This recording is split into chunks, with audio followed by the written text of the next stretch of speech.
Assalamualaikum warahmatullahi wabarakatuh. Berjumpa lagi dengan Ibunya Sastra. Pada kesempatan kali ini saya akan menjelaskan materi terkait teks laporan hasil observasi.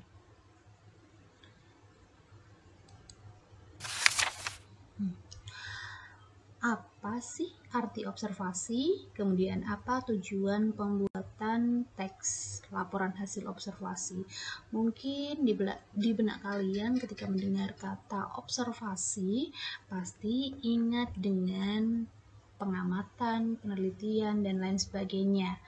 Ya, secara umum, observasi adalah suatu kegiatan yang dilakukan untuk mengamati suatu objek secara rinci dan detail. Objek yang menjadi bahan untuk observasi bisa berupa benda, bisa juga berupa hal yang abstrak atau sesuatu yang tidak dapat dilihat dengan mata, tetapi bisa dirasakan keberadaannya. Misalnya fenomena alam, atau pergeseran budaya, atau kondisi sosial yang terjadi di sekitar kita.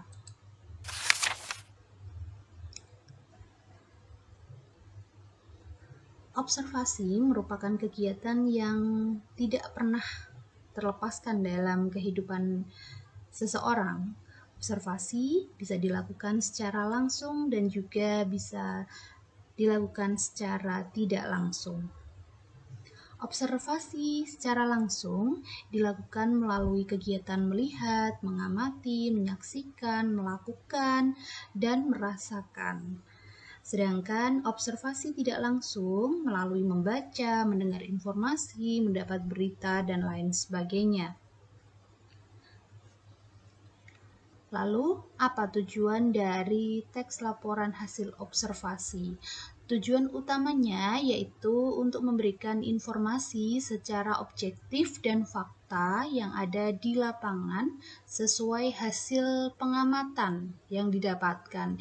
Jadi segala sesuatu yang ditemukan di lapangan ketika melakukan pengamatan itu dijabarkan di sebuah teks. Ya, itu dinamakan dengan teks laporan hasil observasi. Tujuannya untuk memberikan informasi. Tentunya seperti itu. Tujuan yang lain yaitu yang pertama untuk penelitian, yang kedua untuk memberikan informasi terbaru, yang ketiga untuk mengatasi suatu persoalan, yang keempat untuk menemukan teknik atau cara baru, kemudian untuk mengambil keputusan yang lebih efektif, untuk melakukan pengawasan atau perbaikan, dan untuk mengetahui perkembangan suatu permasalahan.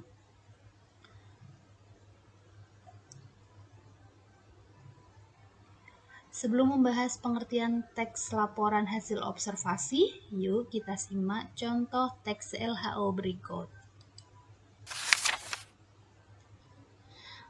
Berikut adalah teks yang merupakan contoh dari teks LHO, di mana teks ini berisi tentang informasi, kemudian bagian-bagian, dan juga manfaat dari wayang. Lanjutkan.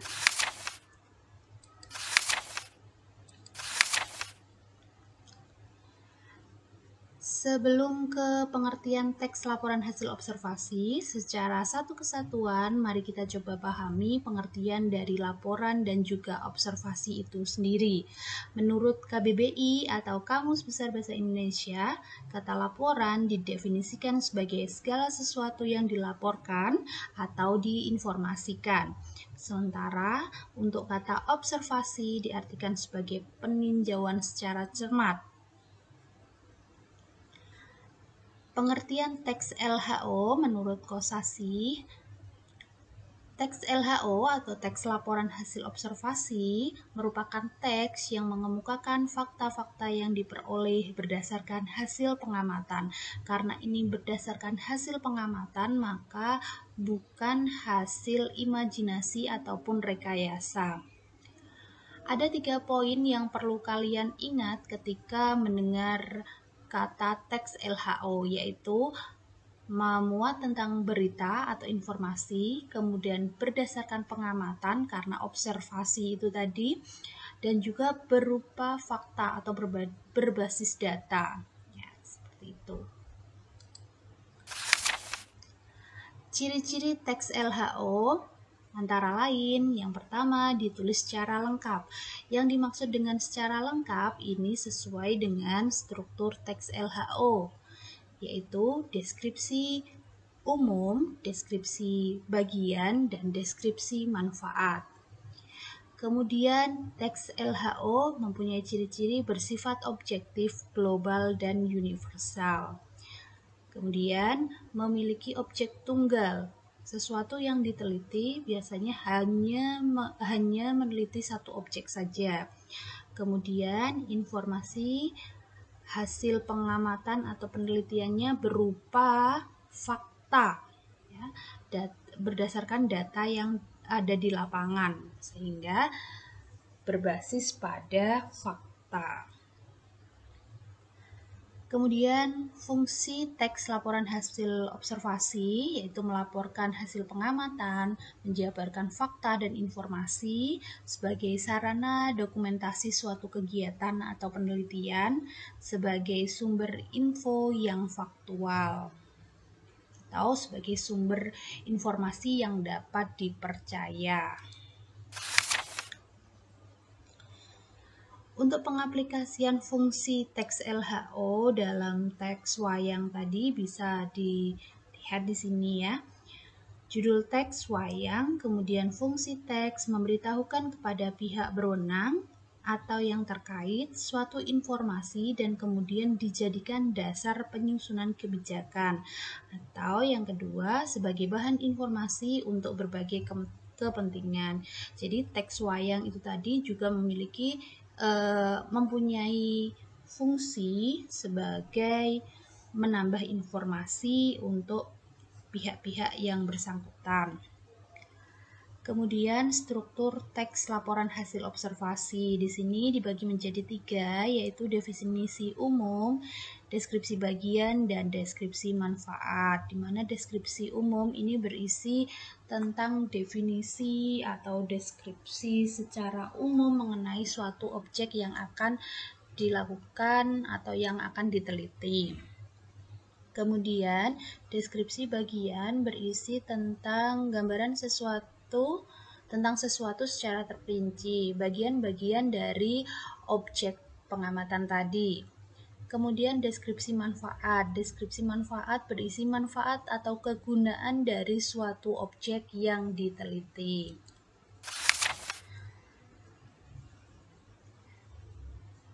Kita mencoba menelaah struktur teks laporan hasil observasi untuk contoh teks LHO wayang dengan judul wayang tadi.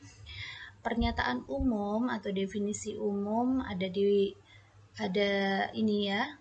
Cirinya adalah wayang adalah seni pertunjukan yang telah ditetapkan sebagai warisan budaya asli Indonesia.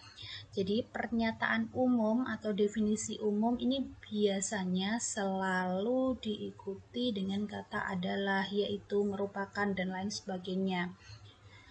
Definisi umum atau pernyataan umum itu biasanya memuat informasi-informasi yang bersifat umum tentang suatu objek yang diamati. Kemudian yang kedua, aspek yang dilaporkan atau aspek yang diobservasi atau deskripsi perbagian, di mana di sini mulai dilihat bahwa wayang kulit dilihat dari segi umur dan gaya dan lain sebagainya, ini merupakan deskripsi bagian. Jadi di deskripsi bagian ini ada beberapa paragraf di teks tersebut. Kemudian yang ketiga adalah deskripsi manfaat, di mana deskripsi manfaat ini biasanya ditambahkan sendiri oleh peneliti tentang manfaat dari objek tadi. Contohnya ini, semua jenis wayang di atas merupakan wujud ekspresi kebudayaan yang dapat dimanfaatkan dalam berbagai kehidupan, antara lain media pendidikan, media informasi, dan lain sebagainya. Deskripsi manfaat ini juga bisa berisi tentang kesimpulan dari suatu objek yang telah diamati. Kaidah kebahasaan teks LHO yang pertama menggunakan frasa nomina, yang kedua menggunakan verba rasional, yang ketiga menggunakan kata penghubung atau konjungsi, yang keempat menggunakan kalimat definisi dan kalimat deskripsi, lalu menggunakan kalimat simpleks dan kompleks. Kemudian selanjutnya penggunaan kalimat definisi dan kalimat deskripsi. Langkah-langkah menyusun teks LHO atau teks laporan hasil observasi. Yang pertama, kalian menentukan objek yang akan kalian amati. Ya. Kemudian kalian menyusun jadwal observasi. Setelah kalian menentukan objek, misalkan kalian akan mengobservasi tentang jumlah pasien corona yang terus meningkat. Nah, kemudian kalian menyusun jadwal observasi, menyusun jadwal pengamatanmu, kapan, di mana, kemudian menggunakan metode apa, menggunakan alat apa, kalian akan melakukan pengamatan atau observasi tersebut. Yang ketiga, lakukanlah observasi terhadap objek tersebut dengan mempersiapkan pertanyaan atau poin-poin pengamatan terlebih dahulu. Jadi, supaya pengamatan kamu lebih terfokus, kalian harus menyiapkan poin-poin penting yang akan kalian sajikan di dalam penyusunan teks laporan hasil observasi tersebut. Kemudian, catatlah hasil observasimu dengan cara memperhatikan ketepatan isi, struktur, kaidah kebahasaannya. Bila memungkinkan, ambil foto dan videokan observasimu. Tentu foto dan video ini untuk menambahkan data pada hasil observasimu. Yang kelima, meneliti kembali hasil penulisan teks. Jika ada kalimat janggal atau salah penulisan, segera diperbaiki kembali. Saya rasa cukup untuk penjelasan kali ini. Apabila ada pertanyaan, saran, atau kritik, kalian bisa menambahkan di kolom komentar. Terima kasih. Jangan lupa like, subscribe, dan tombol loncengnya. Assalamualaikum.